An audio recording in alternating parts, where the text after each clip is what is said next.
Hello တန်ဒီပါဒီနေ့ကတော့မီးလို့ကောင်းပြီရတာရှိတယ်ဝတ်သားကင်လေးလုံးပြမှာပဲဖြစ်ပါတယ် garnish တော့မပါပါဘူးဝတ်သားကိုရင်ထုတ်ပြီးပိုးရှင်းပြင်လာလိုက်တယ်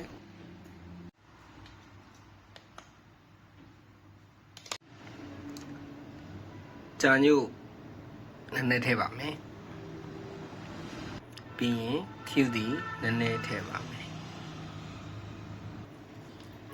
ပြီးရင်တော့တေးချာလေးအသားတွေကိုရတာစိတ်ဝင်စားနေထားလိုက်ပါမယ်။အဲ့ပြီးရလာတဲ့အသားတွေကိုတော့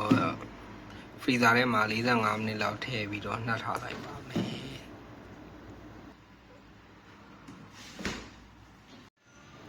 နှက်ထားတဲ့အသားတွေရလာပြီဆိုရင်တော့ကျွန်တော်ကတော့အာဗန်နဲ့ဖြစ်တဲ့အတွက်အာဗန်ထဲမှာထည့်ပြီး180 ဒီဂရီနဲ့ကျွန်တော်တနားရီလောက်ဖိမှာပဲဖြစ်ပါတယ်။ဒါကတော့နိုင်ဝက်လောက်ရောက်တဲ့အချိန်မှာကျွန်တော်အချင်းကြီးပြန်ကြည့်ပြီးပူချိန်တိုင်းတာပေါ့။ Okay လက်စစ်နောက်ဆုံးတော့စားလို့ကောင်းပြီလောက်ရလွယ်တဲ့ဝတ်သားချောက်လေးရပါပြီ။ဆုံးလေးကြည့်